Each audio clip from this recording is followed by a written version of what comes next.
네, 다시 할게요.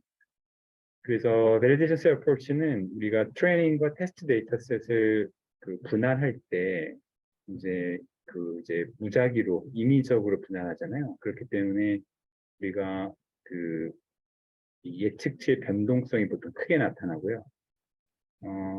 그리고 또 우리 트레이닝 셋이 되게 작기 때문에 바이어스가 좀 큰 경향이 있습니다. 그러니까 우리가 학습을 할 때 바이어스를 줄이기 위해서는 이제 트레이닝 셋이 크면 클수록 좋거든요. 트레이닝 셋이 작다고 하면 이제 편향이 더 커지게 되고 베리언스도 물론 이제 더 커지게 되고요. 네, 그다음에 이제 리본 아웃 크로스 밸리데이션은 트레이닝 데이터셋은 아까 밸리데이션 셋 어프로치에 비해서 확실히 더 크겠죠. 하나만 제외하고 다 트레이닝 데이터셋을 사용하기 때문에 바이어스를 줄일 수는 있는데 그렇다면 이제 베리언스 측면에서는 어떤가 예상을 해보면 이게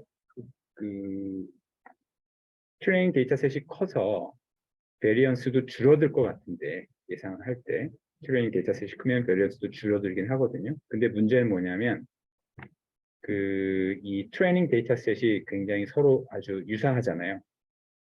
하나를 제외한 나머지 트레이닝 데이터셋인데 그게 서로 굉장히 유사하기 때문에 이렇게 되면은 이제 모델 간의 상관관계가 굉장히 높아져서 결국 이제 새로운 테스트 데이터셋에서의 베리언스가 크게 나타나거든요. 그래서 되게 이제 우리가 리본 아웃 크로스 밸리데이션은 바이어스는 작게 나타나지만 분산은 크게 나타난다. K-fold 크로스 밸리데이션은 이제 분산 측면에서 우리 밸리데이션 어프로치와 LOCV 사이 좀 이렇게 있죠. 그래서 우리가 그리고 이제 리본 아웃 크로스 밸리데이션은 데이터셋이 크다고 하면은 예를 들어 데이터셋이 한 10,000개쯤 된다. 그러면은 만 번 반복해야 되는 거잖아요. 그러니까 이게 컴퓨테이션 부담이 많이 되겠죠. 컴퓨팅하기. 뭐 10,000개까지는 괜찮은데, 예를 들어 뭐 10만 개, 뭐 100만 개 그렇다 그러면 리버나 크로스 밸리데이션 하면은 컴퓨터 계속 돌아가야 되는 거니까 이제 시간이 오래 걸리고 효율적이지가 않은 거죠. 그래서 우리는 보통 이제 K-fold cross validation 합니다. 그렇게 되면 모든 데이터셋을 사실 트레이닝 데이터셋으로 사용하는 거고 모든 데이터셋을 테스트 데이터셋으로 사용하는 거예요. 그러니까 가장 효율적이라고 하시면 돼요.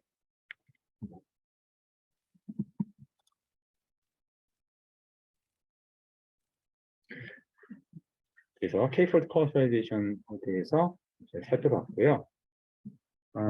이제 나머지 시간에는 우리 정규화, regularizzation이라고 하는 건데 이거에 대해서 살펴볼 거예요.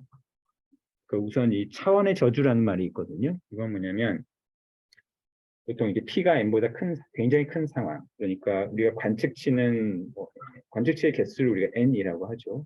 P는 변수의 개수예요. 근데 이러한 P가 N보다 굉장히 큰 상황이 점점 더 흔해지고 있죠. 대표적으로 어레이 데이터라든지 유전체 데이터 그런 것들이 대표적인데 한 사람에서 굉장히 많은 변수가 나오잖아요. 이럴 때 부딪히는 문제가 바로 이제 course of dimensionality라고 하는 문제인데요. 이렇게 되면 이제 두 가지 문제가 있을 수 있어요. 하나는 그러니까 모든 그러니까 변수를 다 사용했을 때의 문제입니다. 해석상의 문제가 있어요. 모든 변수를 모델에 사용했을 때. 또 하나는 이 모든 변수를 모델에 사용하게 되면은 바이어스는 줄일 수 있어요. 바이어스는 줄죠. 그러니까 변수의 개수가 하나씩 늘어날 때마다 학습 데이터에서의 바이어스는 점점 줄어들거든요. 이게 설령 노이즈라고 해도 그래요. 그런데 그렇게 되면 분산이 증가하게 된다. 즉 과적합의 문제가 생긴다. 그리고 우리가 이제 반복적으로 다룬 문제죠. 이 두 가지는. 그래서 그러면 우리 어떻게 해야 되느냐? 변수를 선택해야 됩니다. 적절한 변수를. 노이즈가 되는 변수를 제거하고 이 반응 변수, 결과 변수를 설명하기 위해서 적절한 설명 변수를 선택해야 되는 문제입니다. 그것을 우리가 이제 피처 셀렉션이라고. 피처가 베리어블, 그러니까 설명 변수를 이제 피처라고 합니다. 그래서 그 크게 세 가지 방법이 있어요. 피처 셀렉션에는 첫 번째는 이제 subset 셀렉션 하는 거, 부분 집합을 선택하는 거고요. 두 번째가 이번 시간에 다룰 regularization, shrinkage라고 하는 방법이고요. 세 번째가 차원 축소하는 방법. 차원 축소하는 방법 중에서 우리가 두 가지를 지난 시간에 다뤘죠. 그러니까 선형 판별 분석에서 linear discriminant라고 하는 것도 그것 중에 하나이고요. 그다음에 PCA, Principal Component Analysis도 Principal Component라고 하는 게 결국 차원을 축소하기 위한 방법 중에 하나거든요. 자주 쓰는. 그 Subset Selection에는 그 크게 이제 우리가 두 가지 방법으로 나눠볼 수 있는데 하나는 그 가능한 모든 경우의 수를 다 고려해 보는 거예요. 우리가 변수의 개수가 p라고 하면은 가능한 모든 경우의 수는 2의 p승이겠죠. 네. 그러니까 각 변수마다 그거를 우리의 모델에 넣을 거냐 말 거냐 둘 중에 하나잖아요. 그러니까 2 곱하기 2의 p승이 되는 거잖아요. 근데 이게 그 변수의 개수가 웬만하면 그 가능한 모든 경우의 수를 다 해봐서 선택하면은 될 텐데 가장 좋은 그 부분 집합을 선택하면은 될 텐데 변수의 개수가 예를 들어 한 20개만 돼도 가능한 경우의 수가 얼마나 나오나요? 2의 20승이면 얼마죠? 2의 20승은 100만 개쯤 될 것 같은데 그죠? 104만 8,576개. 2의 30승 하면 얼마죠? 변수의 개수가 30개야. 이건 별로 드문 상황이 아니거든요. 30개의 변수는. 그렇게 되면 얼마예요? 1,000만, 10만, 100만, 1,000만, 100억이네요. 107억. 그 107억 개의 그 가능한 부분 집합을 다 해봐야 되는 거잖아요. 이게 그 computationally feasible하지 않다 이렇게 얘기하죠. 이거는 P가 얼마냐에 따라 다른데 대개는 그 현실적이지가 않고 그래서 보통 우리가 그 생리 시간에 흔히 배웠던 게 이제 stepwise selection 하는 거죠. 그래서 뭐 forward stepwise selection, backward stepwise selection 이렇게 뭐 mixed stepwise selection 이렇게 하는데 forward selection은 뭐죠? 그러니까 null 모델, 그러니까 변수가 아무것도 없는 모델에서 시작해서 변수를 하나씩 추가하는 거죠. 그 어떤 변수를 추가할 거냐 하는 것은 그 변수를 추가했을 때 그 모델에 예를 들면 뭐 지난 시간에 배웠던 그 R 스퀘어 그러니까 그 모델이 얼마나 그 반응 변수의 변동성을 설명할 수 있느냐 그 R 스퀘어 값이 최대가 되는 변수를 하나씩 선택하는 거죠. 그러니까 그 매 단계마다 예를 들어 처음에 넣은 모델을 시작할 때는 그 P개를 서로 비교하는 거죠. 그 중에서 가장 그 R 스퀘어 값이 가장 큰 변수가 뭐냐 그걸 선택하고 선택했으면 그 다음에는 이제 P-1개의 선택 중에서 하나가 되는 거죠. 이런 식으로 해서 쭉 우리가 어떤 정해진 기준에 도달할 때까지 예를 들어 뭐그 R 스퀘어 값이 더 이상 얼마 이상 증가하지 않는 단계까지 진행한다든지 뭐 이런 게 이제 forward stepwise selection이 되는 거고 backward는 이제 뭐 반대로 모든 변수를 집어넣고요. 그 중에서 하나씩 빼는 거죠. 그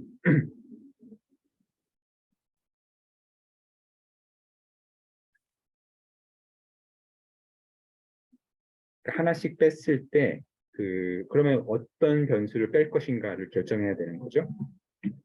그렇죠? 그런 거고 그다음에 이 하이브리드 혹은 이제 믹스드는 기본적으로는 이제 forward stepwise selection이랑 비슷한데 forward stepwise selection은 우리가 이걸 이제 greedy한 그런 알고리즘이라고 하는데 일단 한번 선택이 됐으면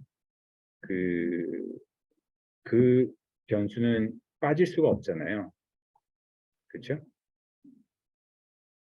근데 이제 그것을 고려해서 뺄 수 있게, 그러니까 어떤 새로운 변수가 추가가 됐을 때 되면은 기존에 있던 변수들의 그 p-value 값이 변동을 하거든요.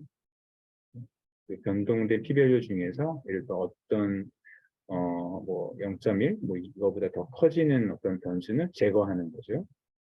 그렇게 해서 새로운 모델을 만들고 다시 forward selection 단계로 넘어가고, 네, 그런 식으로 진행을 하는 거고요. 그래서 이거는 이제 아마 통계 시간에 많이 배웠을 거예요. 스텝와이즈 셀렉션 하는 것은.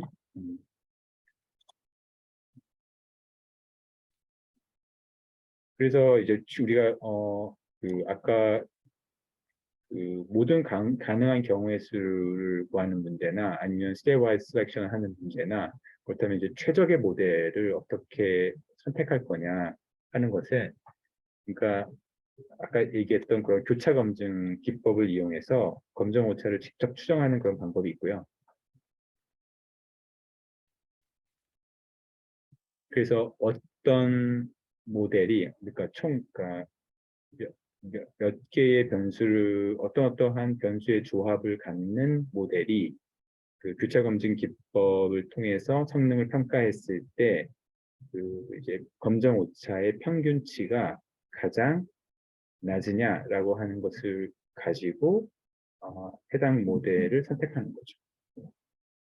혹은 이제 간접적으로 추정할 수 있는 방법으로는 아까 얘기했던 R 스퀘어인데, 여기서의 R 스퀘어는 그 이 변수의 개수가 늘어나면 R 스퀘어는 당연히 늘어나거든요. 아까 얘기했듯이. 근데 그 과적합을 이제 과적합의 가능성을 보정한 것이 우리가 이제 adjusted R-square라고 해요.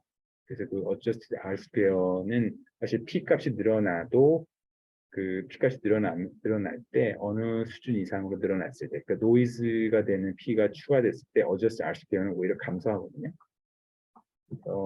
그런 adjusted R-square라든지 CP 값 혹은 AIC나 BIC라고 하는데, Archaic Information Criteria 혹은 이제 Bayesian Information Criteria라고 하는데, 그 adjusted R-square는 이게 높을수록 좋고요. 근데 CP나 AIC, BIC는 이 값이 낮을수록 검정 오차가 적다라고 우리가 추정할 수 있습니다. 그래서 그 해당 모델들 중에서 이 값들을 가지고 서로 비교해서 가장 적절한 모델을 선택하는 그런 문제입니다.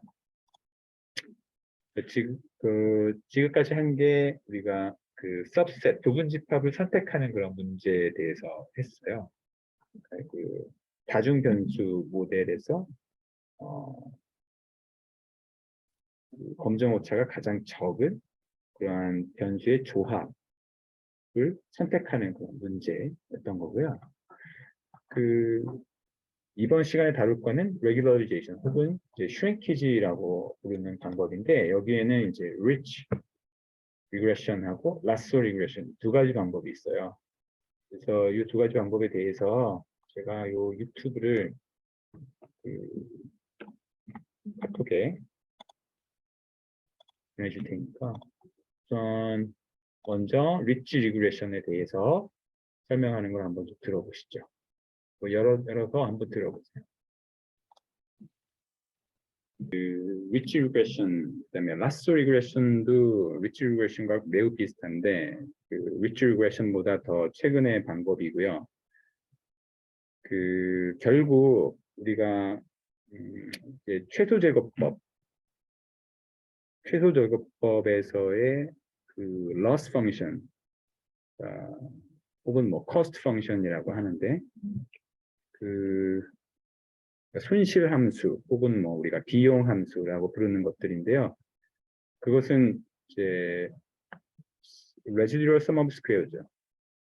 residual sum of square가 손실 함수 혹은 비용 함수가 되는 거죠. 그래서 우리가 이 손실 함수, 비용 함수 값을 최소로 만들기 위해서 우리가 최소 제거법이라고 하는 그 알고리즘을 이용하는 거잖아요. 그렇게 했을 때 그 레지듀얼 sum of square가 최소가 되는 계수값을 구하는 거죠. 그렇죠? 근데 이 리치 리그레션과 라쏘 리그레션에는 이 손실 함수에 더해서 이 페널티 텀이 있어요. 이 페널티 텀은 그 리치 리그레션은 그 계수 제곱의 합에 람다라고 하는 그 튜닝 파라미터, 이걸 이제 하이퍼 파라미터 혹은 튜닝 파라미터라고 하거든요. 그래서 이 람다 값을 곱해준 것을 더한 거. 그러니까 이것을 우리가 이제 다 합쳐서 이제 목적 함수라고 불러요. 이 페널티 텀 합친 것을. 그래서 이 목적 함수를 최소로 하는 것이 목적이에요. 리치나 라쏘 리그레션에서의 이 페널티 텀은 이 제곱이 아니라 절대값을 하거든요. 그래서 계수의 절대값의 합.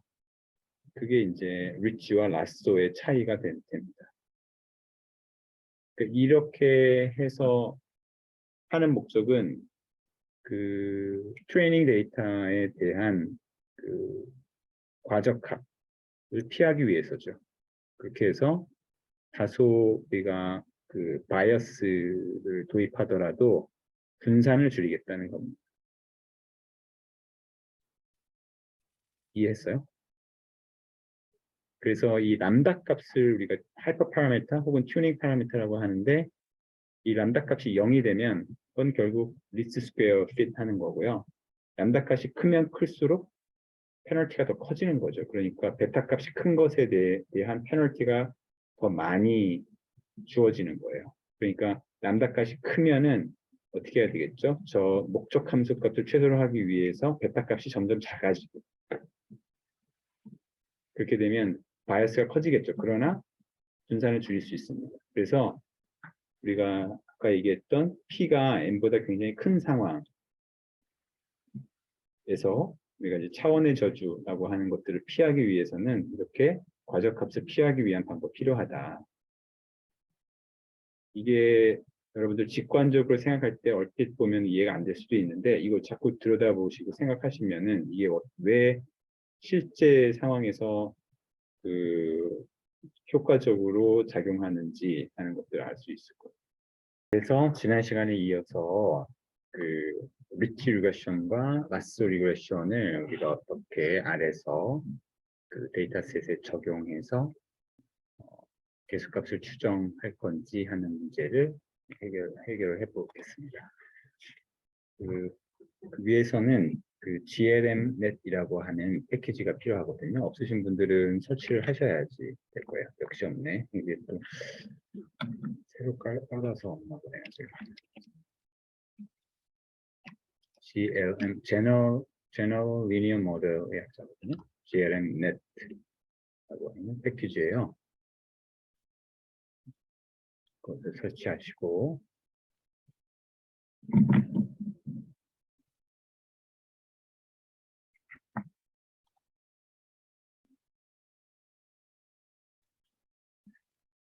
이런 것들 다 리니어 모델이죠. 그 지난 시간에 배웠던 로지스틱 리그레션도 결국 이 선형 모델의 일반화고요. 리치나 라쏘 리그레션도 선형 모델의 변형이라고 할 수 있거든요. 그 페널티 텀이 추가해서 이제 새로운 목적 함수를 만든 거죠. GLMNet을 로딩하시고요. 그 다음에 이번 시간에 쓸 데이터셋은 그 히터즈라고 하는 미국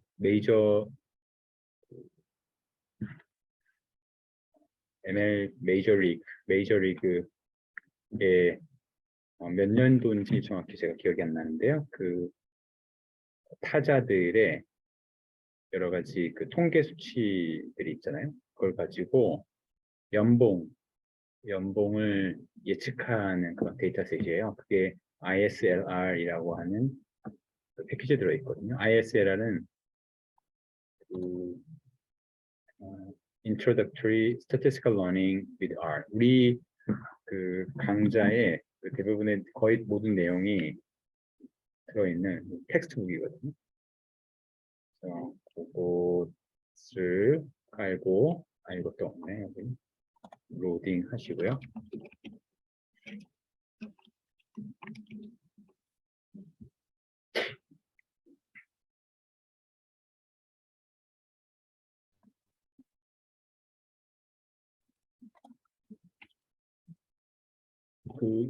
거기 안에는 이제 히터스라고 하는 패키지가 들어있어요. ISL 안에 들어있는데 이 데이터셋이 들어있는 거죠. 이 히터스라고 하는 데이터셋에 대한 설명을 보기 위해서 이제 help 함수, 그 기호는 이제 물음표죠. help 함수를 이용하면 이 베이스볼 데이터에 대한 디스크립션 나오거든요. 메이저리그 베이스볼 데이터하고 이제 1986년, 87년 시즌에 대한 데이터이고요. 데이터 프레임이고 322개의 observation이 있고요. 20개의 변수가 있네요. 각 변수에 대한 설명이 나와요. at bat, 이게 그 타석에 몇 번 들어섰나는 것 같고요. hit, 안타를 몇 번 쳤냐는 것 같아요. 홈런의 개수, 출루 횟수, RBI, walks, years, 쭉 나오거든요. 쭉 나오고 이게 그러니까 메이저 리그 베이스볼이 리그가 있고 아메리칸 리그, 내셔널 리그 이렇게 있는데 어떤 리그에서 뛰는 선수냐는 얘기 같고요. 디비전 웨스트 디비전, 이스트 디비전 있나요? 저는 잘 모르는데 그런 것들이 있고 에러 횟수, 그다음에 여기 이제 셀러리, 연봉이 나와요. 예. 그래서 그 구조를 이제 보고 싶으면 이제 스트럭처를 보면은 각 변수의 데이터 타입이 어떻고 이런 얘기가 쭉 볼 수 있고요. 그다음에 서머리를 하시면 그런 디스크립티브 스태티스틱스를 볼 수가 있고요. 근데 여기 쭉 보면은 이쪽에 NA 값들이 있거든요. 여기 보면 셀러리에 보면 59명은 미싱 밸류예요. 그래서 그것들을 제외하기 위해서 NA 점 오밋, NA는 이제 not available의 약자고요.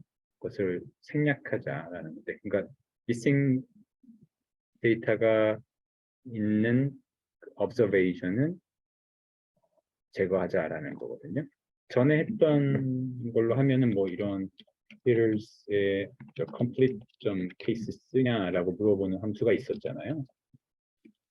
그래서 그게 true인 record만 뽑아내는 목적으로 이렇게 썼었는데 이걸 이제 na.omit이라고 하는 함수를 쓰면은 간단하게 할 수 있네요. 그래서 그렇게 해서 missing value가 없는 데이터셋을 만들었고요.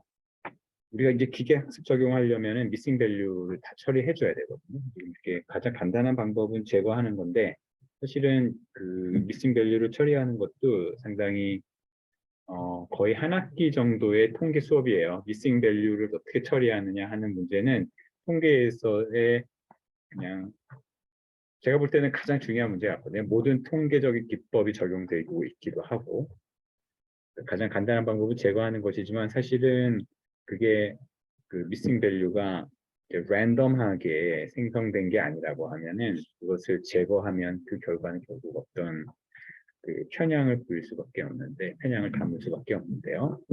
어쨌든 여기서는 제거하기로 하겠습니다. 그래서 우리 이제 GRMNet에서 GRMNet이라고 하는 거는 전에 했던 리니어 모델 함수 있잖아요. 그거랑 비슷해요. 리니어 모델 함수랑 비슷한데 여기 이 GRMNet에서는 X 값에 반응 변수 데이터셋이죠. 아니, 반응 변수가 아니라 설명 변수 데이터셋이죠. 그것을 이제 매트릭스로 봤거든요. Y는 이제 반응 변수인데 벡터 값으로 바꿔요. 그래서 이 모델 생성 함수에 들어갈 매트릭스를 만들어줘야 돼요. X 매트릭스를 만들어줘야 돼요. 그게 모델.점 매트릭스라고 하는 함수를 이용해서 합니다. 그래서 모델.점 매트릭스하고 반응 변수, 결과 변수, 셀러리를 우리가 예측하고자 하는 거잖아요. 그다음에 tilt, 그다음에 그 모든 변수를 쓸 거고요. 그리고 어떤 데이터셋이냐면 히처스 데이터셋이죠. 그렇게 해서 그 매트릭스를 만드는데 이 모델점 매트릭스는 그 카테고리컬한 타입의 그 팩터 변수, 데이터 타입이 팩터인 변수를 더미 베리어블로 변환해줘요. 자동적으로 뭘 처리해주거든요. 그래서 편리한 점이 있고, 그리고 여기서 첫 번째 칼럼을 제외한 이유는 여기 이 모델 매트릭스를 통해서 반환되는 그 매트릭스의 첫 번째 열은 그 인터셉트 텀이에요. 그래서 그 인터셉트 텀은 우리가 쓸 게 아니기 때문에 그건 이제 제거해 준다는 의미입니다. 그래서 x를 하면 뭐 잠깐 살펴볼까요? x가 어떤지 보시면 로우 네임은 그 선수 이름이고요. 그 다음에 그 각 선수의 각 변수 값들이 쭉 나오는 이 하나의 매트릭스입니다. 이 매트릭스라는 걸 어떻게 아냐고요? 클래스 X 하면 이제 매트릭스 데이터 그 오브젝트의 타입이 뭔지 알 수 있죠. 매트릭스라는 걸 알 수 있고요. 모델점 매트릭스가 반환하는 값이 그때 유형이 매트릭스라는 겁니다. 이게 첫 번째 열을 제거하지 않으면 이제 인터셉트도 들어와요. 인터셉트 값은 다 1이 되겠죠. 그래서 그거 이제 제거하는 거고요. y는 이제 우리 반의 변수니까 트레이스의 샐러리 변수 값을 뽑으면 되겠고요. 그 다음에 이 리치 리그레션을 먼저 할 건데 리치 리그레션에서 람다 값은 우리가 하이퍼 파라미터라고 했잖아요. 그거는 우리가 정해주는 거예요.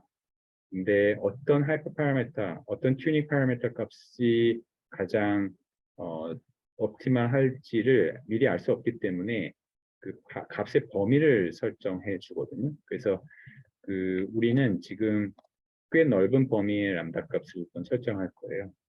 10의 10승, 그러니까 굉장히 람다 값이 큰 거죠. 거기서부터 10의 마이너스 2승이면 거의 0에 가까운 람다 값인데 그 범위 내에서 100개의 그 동일한 인터벌을 가진 값들을 뽑아낼 겁니다. 그것을 이제 그리드라고 하는 벡터에 저장을 할 거예요.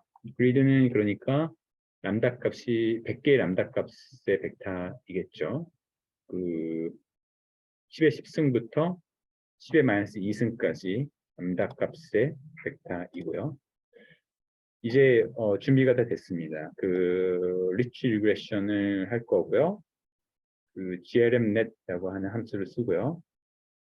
그 아까 우리가 만들었던 그 모델 매트릭스, 그다음에 반응 변수 벡터, 알파라고 하는 아규먼트가 있는데 이 알파 아규먼트가 0이면 리치 리그레션이고요. 만약에 라소 리그레션을 하고 싶다 그러면 알파 값을 1로 정하면 돼요. 그다음에 그 람다는 아까 그 그리드 값을 어사인하면 되고요. 그 다음에 이제 standardize라고 하는 아규먼트가 있는데 이건 true로 설정합니다. 왜 이것을 표준화해야 되냐면 그 사실 그냥 그러니까 그냥 그 least square fit을 하고자 하면 그 스케일링 할 필요가 없거든요. 변수값을. 스케일링 한다는 거는 그 변수 값 모든 변수의 표준 편차가 동일하게 1이 되도록 만든다고 생각하시면 되고요. 값의 범위를 이제 동일하게 만들어주는 거죠. 근데 리스트 스퀘어 핏을 한다고 하면 사실 이렇게 할 필요는 없죠. 왜냐하면 뭐 그러니까 그 스케일이 큰 값이면 그 앞에 개수, 그러니까 베타 값이 작아질 테고요. 스케일 값을 내가 이제 변환해서 작게 만들면 그 베타 값이 커질 거잖아요. 그래서 결국 베타 곱하기 그 변수 값은 항상 일정하게 될 텐데, 근데 이게 우리가 아까 봤듯이 페널티 텀을 그 하게 되면 그 스케일에 따라서 그 베타 값이 영향을 받거든요.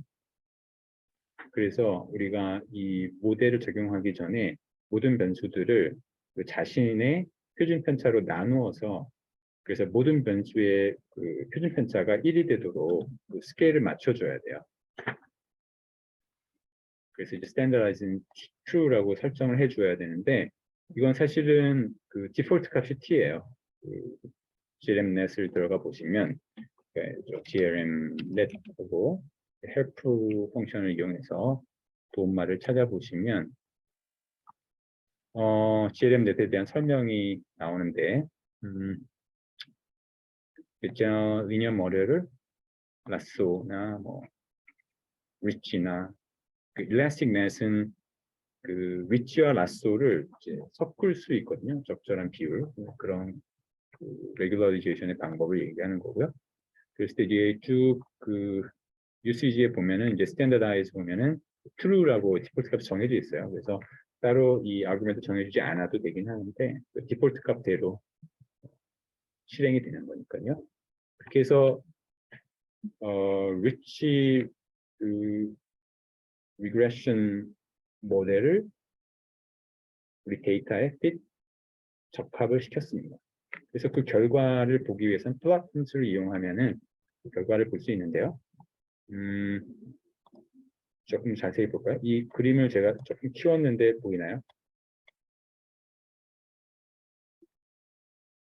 보이나요? 네, 그러면은 보겠습니다. 여기서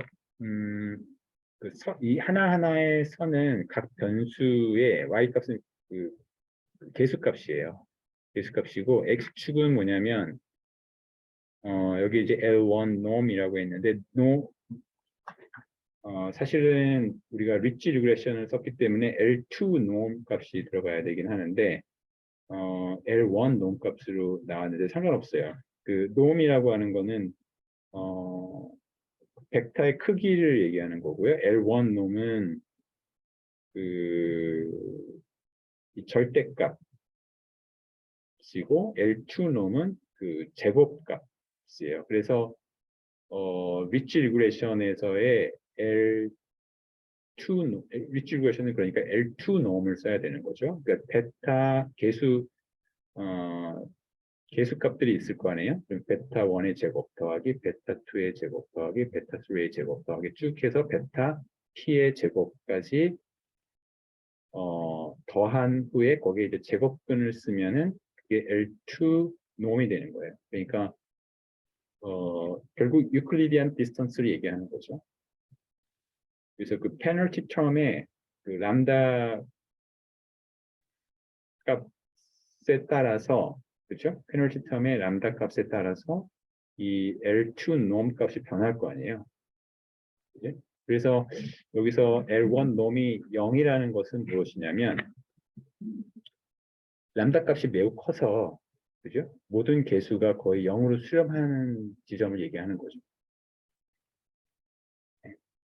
그러니까 우리가 람다라고 하는 그 페널티 그 튜닝 파라미터 값을 매우 크게 해서 그러면은 결국 우리가 얘기했던 그 목적 함수 값이 작게 하기 위해서는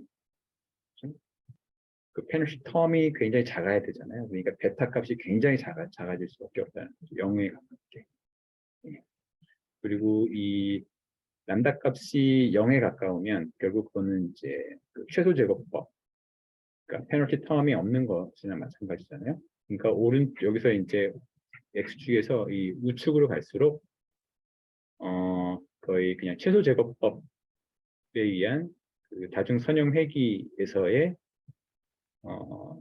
그 계수값, 각 변수의 계수값을 나타낸다고 보시면 됩니다.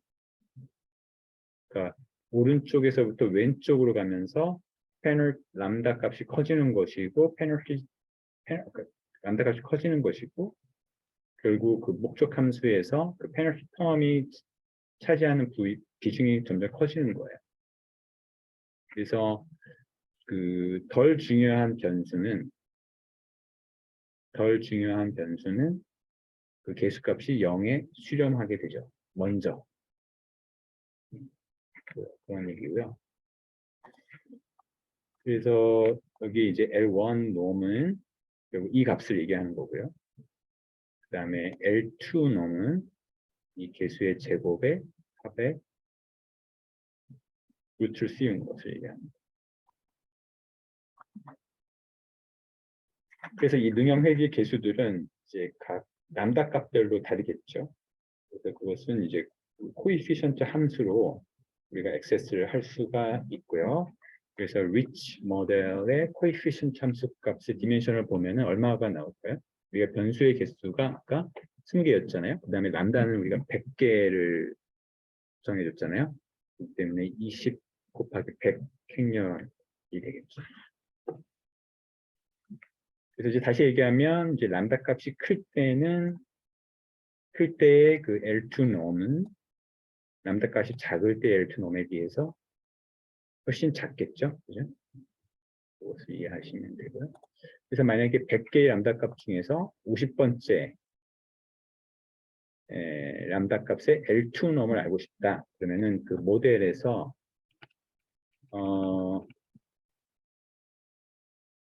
모델의 람다 값의 50번째는 아까 우리 람다 값이 100개 있었잖아요. 근데 이제 그 첫 번째 람다 값은 10의 10승이고요. 100번째 람다 값은 10의 마이너스 2승이었고요. 50번째 람다 값이 이제 뭐 10의 한 4승쯤 되는 거죠. 10의 한 4승쯤 되는 거죠. 중간. 그리고 그러면 우리가 그 한 10의 4승쯤 되는 람다 값에서의 그 계수값들, 베타 값들을 얻고 싶으면 코이피션트 함수를 쓰면 되겠죠.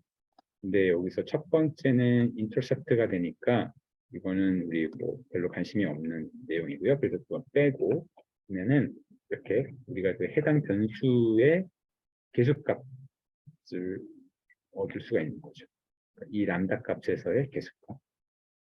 그러니까 그 아까 그래프 상에서는 어떤 람다 값, 50번째 람다 값에 수직으로 직선을 세웠을 때 각 선들이 만나는 그 계수값을 나타내는 거예요. 여기서 우리가 뭐 그러면 어떤 변수가 연봉에 미치는 영향이 클까를 좀 계수값을 통해서 알 수 있겠죠. 여기 보면은 디비전이 뭔지 모르는데 디비전 웨스트 그러니까 레퍼런스는 이스트일 것 같고요. 디비전 이스트에 비해서 웨스트가 연봉이 많이 적은 것 같아요. 이게 보니까 여기 영향이 가장 큰 것 같아요. 그 다음에는 여기 뭐 연도 아마 루키보다는 그 오래 뛴 선수가 연봉이 더 많겠죠. 그래서 그걸 얘기하는 것으로 보이고요. 그 다음에 영향이 큰 변수가 보니까 이제 홈런이 있네요. 홈런 있고, 그 다음에 뭐 이 안타 스위트 개수가 있고, 그런 것 같습니다. 그래서, 만약에 그 50번째 람다 값의 개수들의 제곱의 합의 제곱근 하면은 그게 바로 L2 놈이 되잖아요. L2 놈 값을 한번 빼보면 6.3 되는 거죠. 그럼 여기서 그 이제 검정셋 기법을 이용해서 검정 오차를 한번 추정해 보시고요. 그러니까 그거는 이제 전체 그 데이터셋을 아까 첫 번째 검정셋 어프로치 있었잖아요. 그 검정색 어프로치를 통해서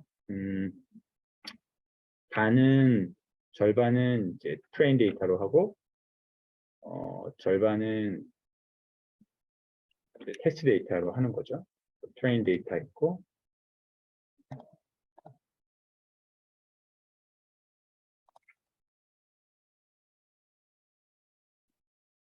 그다음에 그 Y에서 그 트레인 인덱스를 빼면 그러면은 이제 테스트 데이터의 Y 값이 되는 거고요.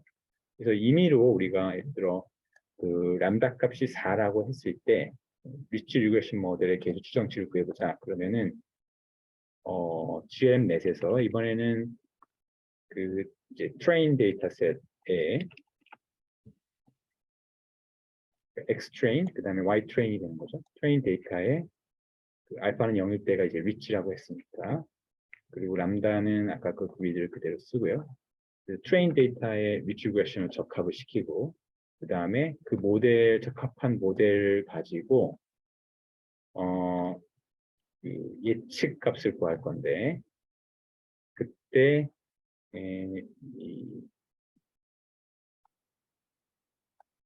우리가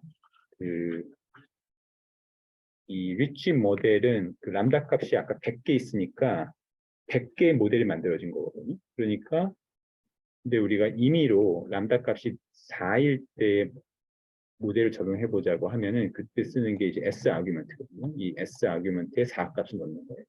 람다 값. 그다음에 그 예측하고자 하는 데이터셋은 그 UX 는 그 트레인을 제외한 그러니까 이게 테스트 데이터죠. 거기다가 이제 예측을 했어요. 예측 값을 이제 나오겠죠. 그럼 여기서 그 예측 값과 그다음에 y 테스트 실제 값 관측치 간의 제곱의 평균하면 mean squared error잖아요. 거기에 square root하면 RMSE가 나오죠. 그 RMSE는 이제 377이 되는 거죠. 그럼 이번에는 람다 값을 아주 큰 값을 적용했을 때 어떻게 나오는지 한번 볼게요. 여기는 S 값을 10의 10승이니까 제일 큰 값을 적용했을 때의 그 예측 값을 구한 거거든요. 그랬을 때 mean squared error랑 이제 RMS를 구하면 람다 값이 크니까 그 RMS 값이 좀 더 커지네요. 그런데 람다 값이 사실은 굉장히 많이 차이가 나잖아요. 이게 4하고 10의 10승이면 굉장히 많이 그러니까 페널티를 굉장히 많이 주었는데 그죠? 페널티를 굉장히 많이 주었는데 실제로 그 RMS는 뭐 물론 이제 커지긴 하지만 그렇게 커지진 않네요. 테스트 데이터셋에서.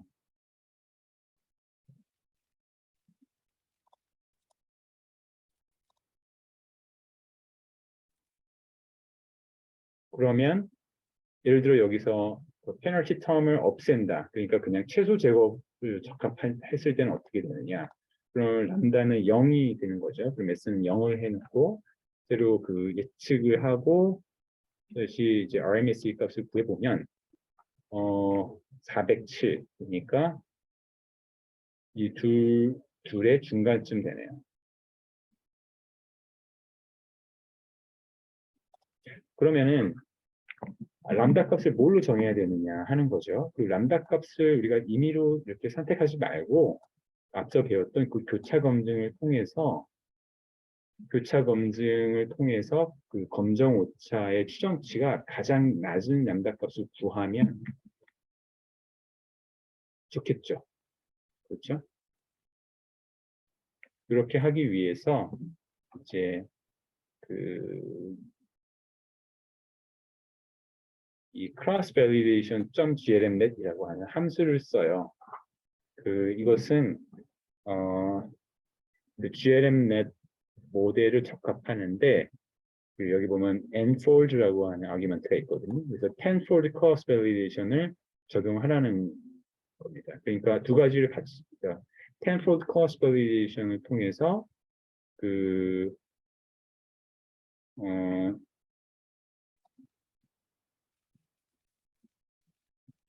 여기서는 알파가 0이니까 리치 리그레션을 10번 적합하는 거죠.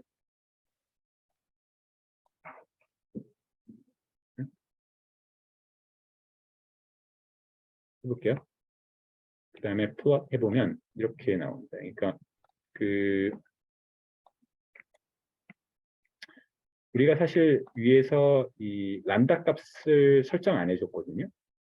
이 cv.glmnet 할 때.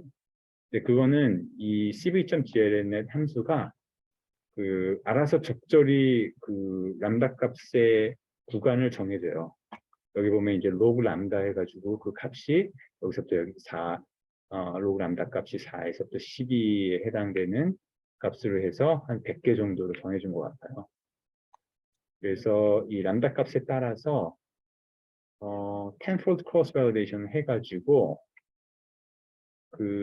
이 mean squared error 값이 범위를 추정치의 범위를 나타내죠. 이게 빨간 선이 그 평균치거든요. 그래서 보면은 어떤 람다 값을 선택했을 때 우리 그 mean squared error 값이 가장 적은지를 알 수 있죠. 이거 지금 tenfold cross validation 통해서. 지금 보면은 대략 한 로그 람다 값이 6에 해당될 때 mean squared error 값이 가장 작아요.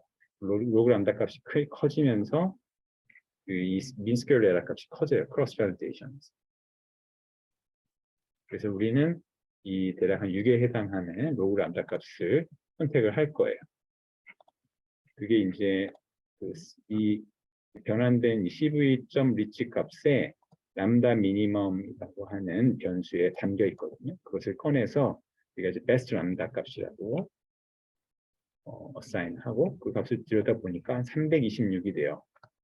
그러니까 아까 이게 예를 들면 로그 아마 326 하면은 아까 한 6쯤 나올 거예요. 그렇죠?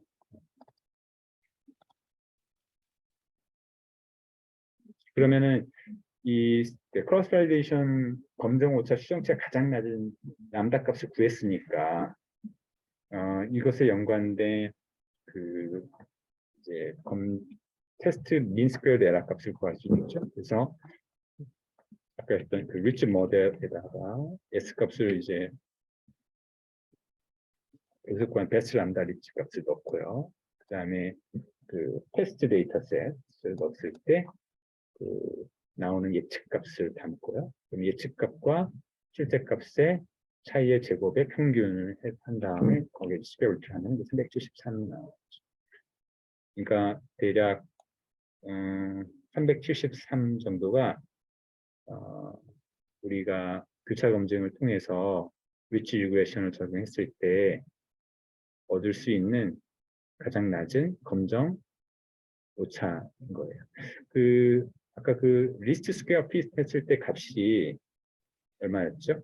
407이었거든요. 이거보다는 오차가 더 많이 줄었죠. 그죠? 이게 이제 리치 리그레이션을 한 이유가 되겠고요.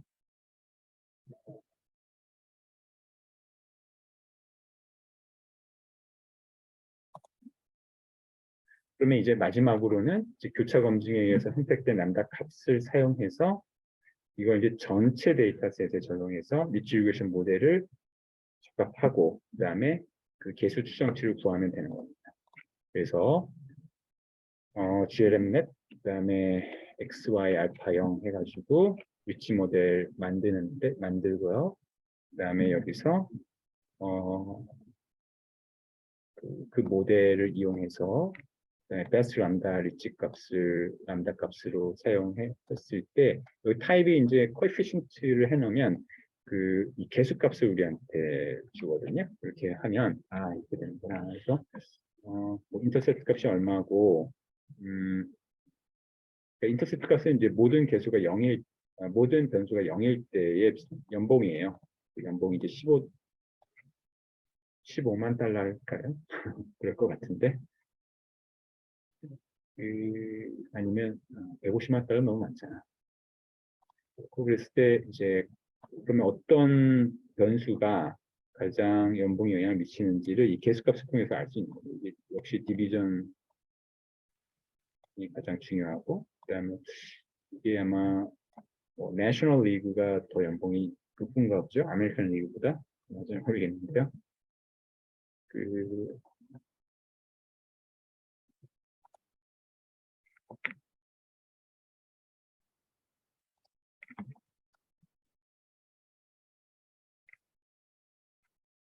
뭐 그렇게 해서 각 개수값을 알 수 있습니다. 라쏘는 여기서 그 앞에서 한 내용 중에서 이 알파 값을 1로 두는 것만 달라요. 그래서 이제 라쏘 모델을 만들어서 트레인 데이터셋에서 플로팅을 해보면 아까 리치 리그레이션과 어떤 점이 차이가 있는지 한번 좀 볼게요.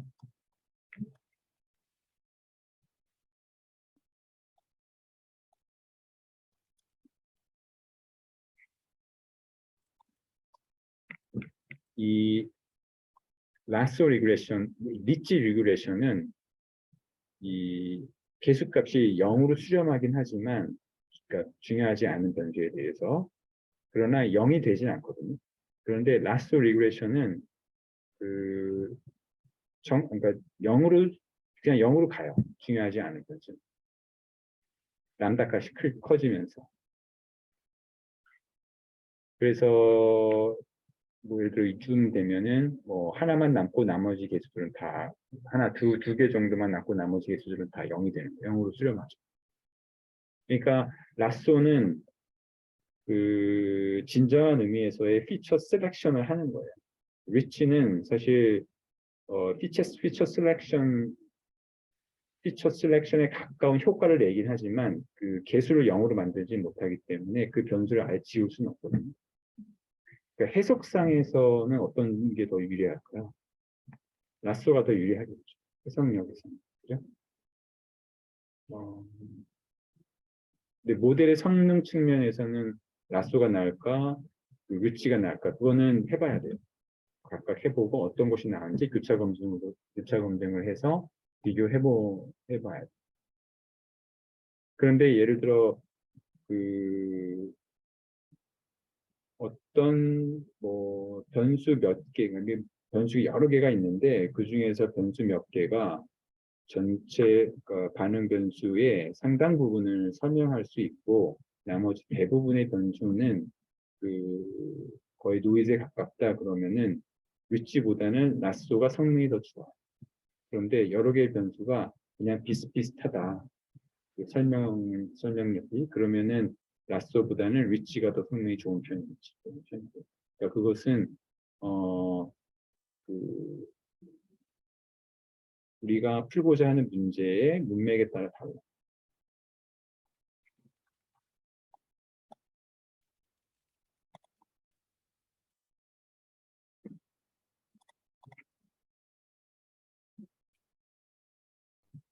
그래서 아까 그 CBGMnet 있잖아요. 그 크로스 발리데이션에서 그걸 적용해 보면 로그 람다 값이 커짐에 따라서 인수별 에러 값이 커지는데 그게 n만큼 커지기 전까지는 계속 비슷하죠. 네.